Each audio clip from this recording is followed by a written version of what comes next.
जोधपुर के राजकीय बालिका गृह में बालिकाओं के साथ किए गए शोषण के विरोध में विधानसभा चुनाव में कांग्रेस की सहयोगी पार्टी एनसीपी ने भी अपनी आवाज उठाते हुए जन जागरण अभियान चलाने का आह्वान किया।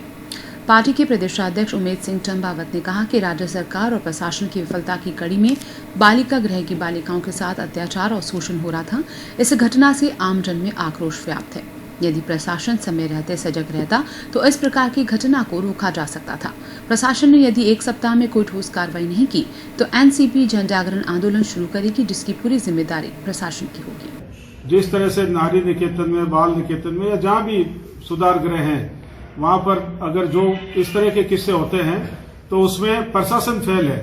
और प्रशासन में सबसे ज्यादा कलेक्टर साहब या यहाँ के आईजी साहब सबको ट्रांसफर करना चाहिए था सरकार को रातों रात।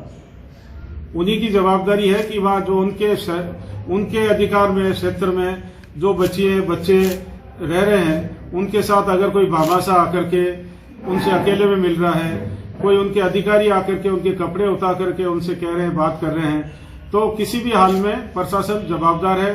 यहाँ के कमिश्नर साहब, यहाँ के कलेक्टर साहब, और कलेक्टर साहब जिनको रिपोर्ट करते हैं, कमिश्नर साहब, डिविजनल कमिश्नर साहब को तुरंत प्रभाव से ट्रांसफर करनी चाहिए गवर्नमेंट को, ताकि न्याय मिल सके। बात है प्रशासन एकदम से लूज है।